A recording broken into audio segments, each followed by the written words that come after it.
نقول بقى حاجات ليه بسأل سؤال كده في المطلق، يعني هو الحب ليه فيه مأساة؟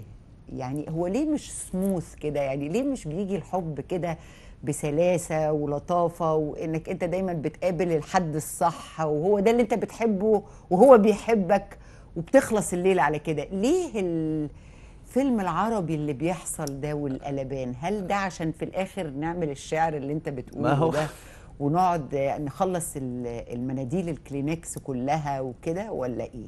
هقول لحضرتك، هو يعني انا زي ما قلت في الاول، هي المشاكل بتيجي لو العقل مش موجود. انا مش محضر اجابه، بس انا جه في ذهني دلوقتي وحضرتك بتساليني، يمكن في موروثات كتير، عن يعني احنا بناخد الموروثات مثلا من الاغاني. في اغاني وكلنا بنحبها، انا ما اقصدش حاجه، اه بس فكره ان حد مثلا يحب حد من اول نظره والعقل مش موجود، دي ب... فممكن دي بتعلمك حاجة، بتحطها لك، بتبثها لك في دماغك، انك انت ممكن تحب من اول نظر واحد ما ينفعش، لا فكر. بالظبط. يعني بالظبط. حطوا لنا برضو في حاجات السيكولوجية يعني بتاعتنا. يعني انا عن نفسي مشيت وراها وانا صغير، ده عادي، ده احنا اتخرشمت. طبعا بس فممكن يكون ده سبب من الاسباب، لكن وان الحب من غير امل اسمى معاني الحياة. طب من غير طب امل ازاي ده؟ انت واسمى معاني هتتعذب، بالظبط. اه هتتمرمط. يعني مش يعني الانسان لازم يكون هو ربنا خلق لنا ده وده الاتنين مع بالظبط. بعض عشان يكملوا بعض، مش عشان واحد يشتغل والتاني بالظبط، وعشان الواحد يرتاح فعلا. انت لما يعني فكرة التعلق الكاملة دي متعبة يعني بس انا هقول لك على حاجه لكي يطمئن قلبك يا استاذ. تمام. الاجيال الجديده لا تفكر بهذا الاسلوب خلاص. بس للاسف ما فيش ما وسط، هو يا بيضيعوش كده يا وقت. كده.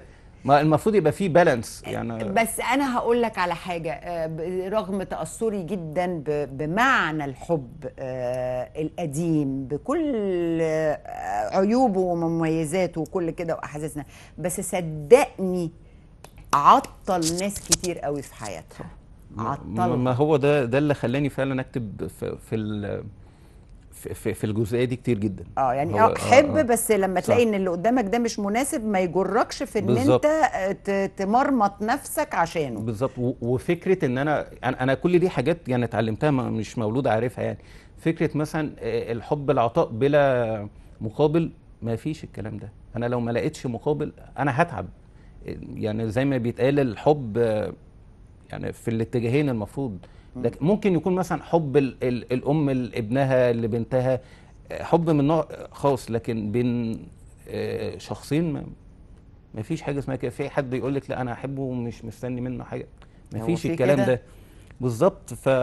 فممكن يكون هي موروثات مثلا من خلال الفن. ما بقولش الفن كله كده خالص، ده بالعكس، ده انا قايل فيه رباعيه بس حاجات اثرت. هو عشان كده انا كتبت عن الفن، لان الفن مؤثر جدا جدا جدا جدا. طبعا. فهي يعني رسخت كده افكار وحاجات. بس دلوقتي زي ما حضرتك بتقولي ما بقتش موجوده. لا بس هي للاسف ما فيش وسط، يعني يا اما بقلبنا بس يا اما بعقلنا بس. المفروض يبقى الاثنين. هو كمان لله وحده تمام طبعا، تمام. فلازم هنبقى كده شويه بالظبط، وكده لازم يبقى فيه شويه، وسطيه. اجيال يعني الجيل الجديد شاف الجيل القديم. انتوا يا عالم، انتوا كنتوا بتفكروا ازاي لما كنتوا بتسمعوا الاغاني ده؟ بالظبط. مين اللي بيعمل كده؟ انتوا فاهم صح قصدي؟ يا جماعه، طب يهديكوا يرضيكوا؟ لا، ما يهديناش ولا صح يرضيناش، صح احنا اللي ما ينفعناش ما صح يلزمناش. صح. فانا ابص للمنطق ده، ده الواحد اتعطل كتير قوي في بالظبط. حياته عشان بالظبط. خاطر حاجات عبيطه. بالظبط. يعني مش بقول ان الحب عبيط، لا الحب مهم صح وكل صح. حاجه، بس حد ما يناسبكش بالظبط. خلاص. لكن لو شخص مناسب، لا الحب كتبت حاجات كتير في السايد الايجابي، في الناحيه الايجابيه. لا الحب بيدي طاقه، طبعا. بجد. الحب لو صح فعلا بيعمل معجزات، ده ده حقيقي. حقيقي، ده حقيقي. طب احنا طبعا هنكمل تمام. المشوار تمام. ده، بس هنشوف كليب مع بعض اوكي. نعقب عليه ونرجع تاني اوكي. نتكلم. يلا بينا.